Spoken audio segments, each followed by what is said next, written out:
Habari za wasahu na karibu World Sport 14 kupitisha kwenye matokeo ya mchezo wa soka katika ligi mbalimbali duniani kwa siku ya jana. Tuanzie nyumbani. Mchuano wa CRDB Federation Cup ya Tanzania bara jana iliendelea katika viwanja vinne. Kwenye nyasi za uwanja wa Majaliwa huko Ruangwa mkoani Lindi, wauaji wa Kusini Club ya Namungo ilipoteza kwa goli 2 mbele ya watoza ushuru wa Tanzania.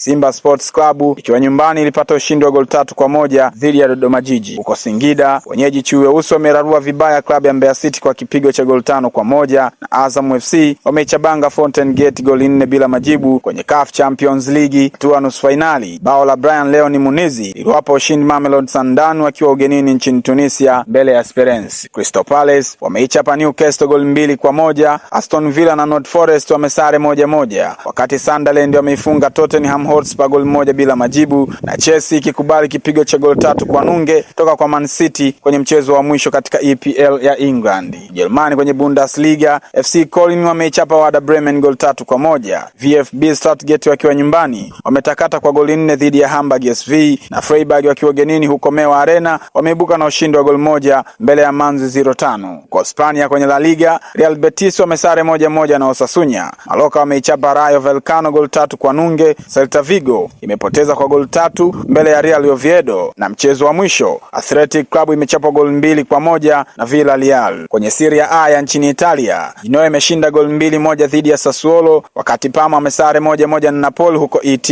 Lecce wakachezea goli 2 toka kwa Bologna, na Como wakiwa nyumbani dhidi ya Inter Milan wakapoteza kwa goli 4-3. Huko Ufaransa kwenye Ligue 1, Nice na Le Havre wametoa sare tasa. Torres imekubali kwa goli 4 bila majibu dhidi ya Lille, na Lorient wakiwa ugenini huko Groupama wamepoteza kwa goli 2 mbele ya Lyon. Ni hayo tu kwa sasa. Kwa habari zaidi tafadhali endelea kufuatilia World Sports 14. Kwa heri.